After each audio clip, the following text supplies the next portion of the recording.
Enlightened World Network. And today's topic is privileges and freedoms. So we'll talk all about it, but we are coming up on election day, and as citizens, we have all kinds of privileges and freedoms that we might take for granted, and we get to explore all of that, and assumptions of our democracy as we progress. And we're going to do this without partisan politics, so that'll be fun. Anyway, before we get started, let's just take a moment to take a deep breath in through your nose, hold it, and imagine clean, crisp oxygen flooding your lungs and flowing into your bloodstream and nourishing all your cells and all your organs and bringing life and vitality and health into your whole entire system. And now, as you exhale, exhale any tension, any stress. And now let's take another deep breath in through your nose. This time, hold it and imagine sparkling white light lighting you up, electrifying all those molecules and electrons that make up every cell and every part of you, and expand and connect you into the universe beyond. And as you exhale, roll your shoulders and release any stress and any tension. And now let's take a moment to press our palms together and softly, softly, softly rub your fingers against your palms. Feel the tingling and the tickling and the deliciousness of that, and allow yourselves to become present to your physical body and this space right here, right now. Good afternoon, Natalie. Welcome, welcome. And hello, John. Welcome. Great to have you here. And thank you for that. John is sending unconditional love to everyone. That's beautiful. So in the US here, tomorrow is the election. And I have been engaged with some people from other countries through some groups that I'm part of, and this election is being watched very closely, and the impact of it is being felt globally. So, just as a reminder, I think I don't know about you, but for me as a U.S. Citizen or resident, I hadn't really been very focused on how this election is impacting the world. And I want to have this conversation without it being about partisan politics. Okay, because whatever side we're on, and unfortunately, it seems like there are separate sides to things. Whatever our political leanings, my imagining is that we all are committed to and um, have conviction about our democracy. And I want to put the light, shine the light on the freedoms that we as American citizens anyway, and citizens of other democratic countries around the world, we often take our freedoms and privileges for granted. And we can tend sometimes to believe that it's always going to be this way. And we can get complacent about our role in actively protecting and defending the um, the freedoms and privileges that we have. And so, what does that mean? Well, first of all, it means if you have the ability to vote, vote. People have fought and lost their lives to preserve or protect or instate the right and privilege to vote. And I think that that's a place where some people become complacent because they feel like their vote doesn't matter. But your vote is an act of declaration, really, that you're standing up and making your voice count. And there are many ways that we can make our voices count. And one of the things that we talk about a lot in our conversations here is how important it is for everyone to be speaking the voice of your heart and soul. And one of the ways that we get to speak is through our vote. So if you haven't already voted, please vote. And if you're planning on voting tomorrow, make a plan, take water, be dressed warmly, make sure your phone is charged, maybe bring an extra charger, maybe bring a snack. It's likely that there are going to be big lines, even though what I understand is over 60% of the registered voters have already voted in some states. And there's been a record turnout of early voting, which is no surprise, really, right? Because of COVID, a lot of people that would normally go to the polls personally have put in mail-in ballots and early ballots. So I think that we're in a very, very interesting time. And one of the functions of this time that I've seen is a deep growing factionalism and fear and opposition. And we are one country. We're one world, actually. And we are one country. And we get to stand up for our democracy. So many of us have had the privilege of living in a political environment or a governmental environment where we assume the freedom of speech, we assume the freedom to vote, we assume the freedom to go outside of our houses. And with so many places in the US and globally in lockdown, where people are being restricted to close proximity to their homes. In some cases, they're being restricted, with extremes. What we get to do is to look at our freedoms and our, our evaluation of the good of the whole versus the good of the individual. So, when we're looking at lockdown, we see that maybe that's for the good of the whole. When we see mass mandates, maybe that's for the good of the whole, which then can potentially be translating back down to our individual good.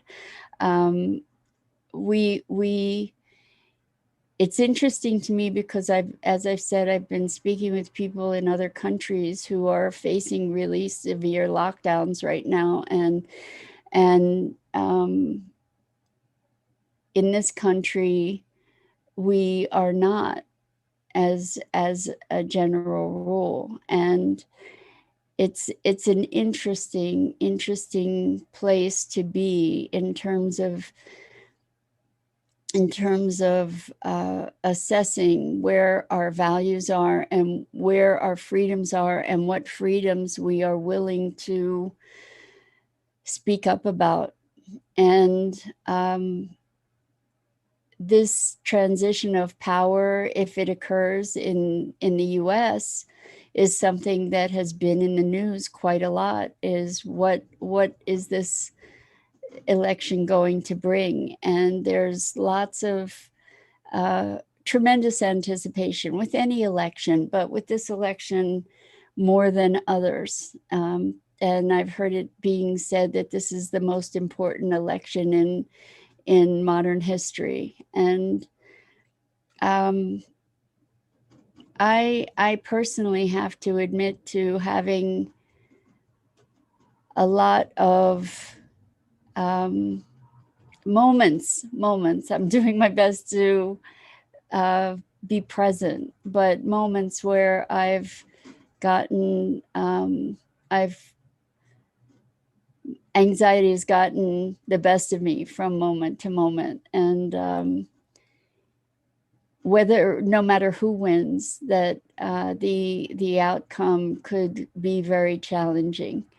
And there's rumbles of unrest regardless of who wins, and all kinds of possible scenarios. So we're on the verge collectively in this country and also globally, because the US has such an impact.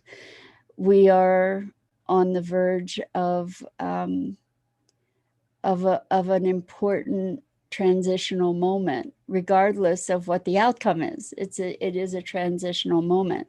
And I'm not pretending not to have my own leanings. I do, but that I'm not here to be speaking about partisan politics. I'm here to be speaking about how important our engagement is in order to preserve our democracy. And that means with the election and with the aftermath of the election. And it may mean taking to the streets and in peaceful expression, peaceful protest. So the thing that I am calling for here is, whatever the transition, we do get to speak our voices, and we get to do so in a way that is peaceful and that is powerful. And rioting and looting is not going to serve anybody's agenda. Taking to violence is not in any way going to support the values that we hold as a people, and hopefully as part of the human global family. In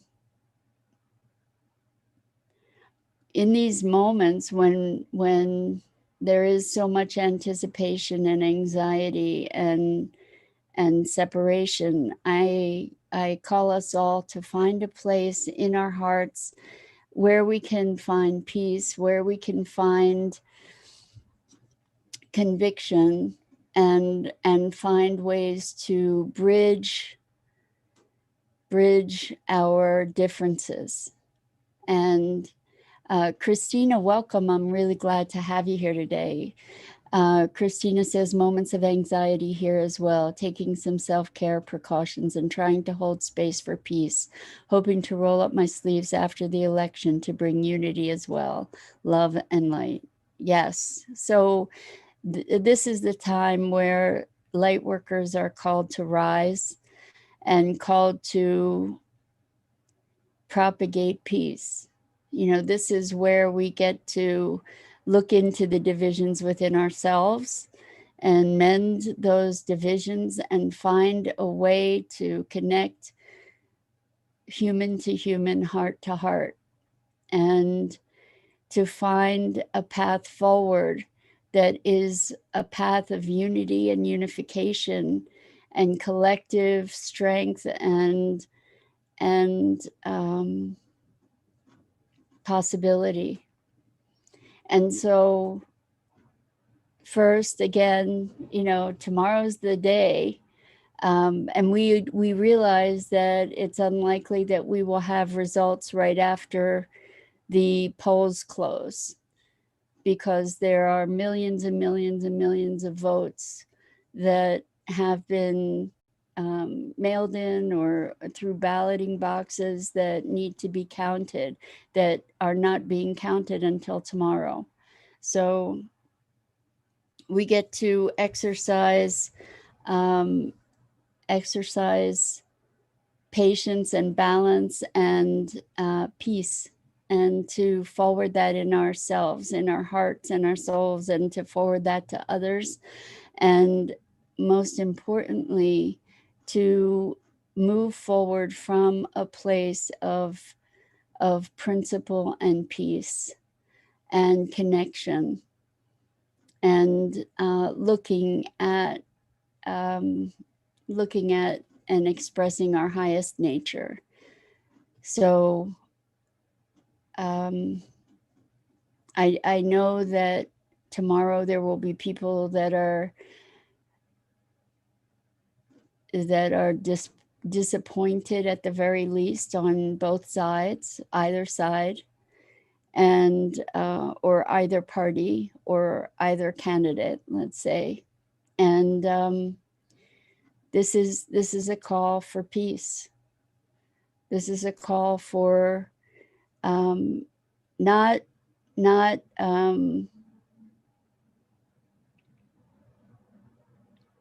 complacency, but peaceful protest. If you are called to protest, this is a call for peace. You know, this is a call for elevating ourselves and each other together through this time, and to really cherish the privileges of our democracy. One of those privileges is the privilege for peaceful protest. And and our right to vote. And this is a huge, huge thing, because as Americans, all of us, no matter what our leanings, I believe, cherish the notion of government by the people and for the people. And we get to speak in support of a government that is a representative government. And so whatever happens out of this vote, we get to be vigilant and diligent in knowing the truth of the election. You know, there's been so much talk about election fraud. There's been so much talk about hijacking of the election. And we get to be awake and aware and vigilant and peaceful and principled in addressing whatever the outcome may be. And we also, as Christina said, we get to focus on self-care so that we're not freaking out and we're not lost to ourselves in anxiety. We're not cultivating hatred or rage. That we get to find peacefulness within ourselves and take action as we're called to take action. So all I can say is, whatever your allegiance is, please vote. Please use your right as a member of this democracy to cast your vote, to participate in the democracy. And we may be called to participate more actively, to engage more powerfully through peace and principles, and with the eye and intention of connection, and bringing a unity in a country that is so deeply divided right now. And prayers for peace. So what do those prayers look like? What do those prayers look like? They don't look like pleading for peace. They don't look like an anxious cry for peace. What they look like is embodying that peace and radiating that peace outward and seeing it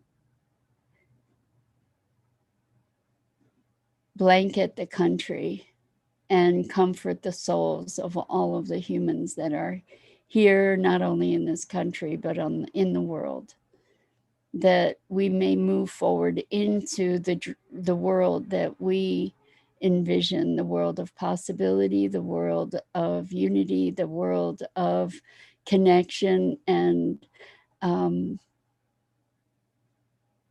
connection with each other and with our planet, and with the consequences of our actions. And so we have the opportunity to choose a direction, and let's choose wisely. And I know that many of you listening now have already voted. I've already voted. There are many people who have already voted and who are voting. Please, whoever you are, whatever your beliefs, please vote. This is how we preserve our democracy. And yeah, so that's it for today. Please don't take our privileges for granted. They are fragile. They are fragile, and we have gotten to see how fragile some of our systems are in recent times. So do recognize that we are privileged, and we have benefited from rights that we have not necessarily had to actively speak up to preserve. Now's the time. We get to really cherish our rights and responsibilities as citizens, all of us. And my prayer is for unity. And so I see us walking arm in arm together and speaking heart to heart and communicating across these the divides that have been deepening over the past while. So let's shift the tide from separation to connection. No matter who we are, let's come together. And that's it for today. So please go vote. My name is Mira Rubin, and I'm here with you on Enlightened World Network. This is the Core Connection, and I'm here every weekday morning at 9 a.m. Eastern.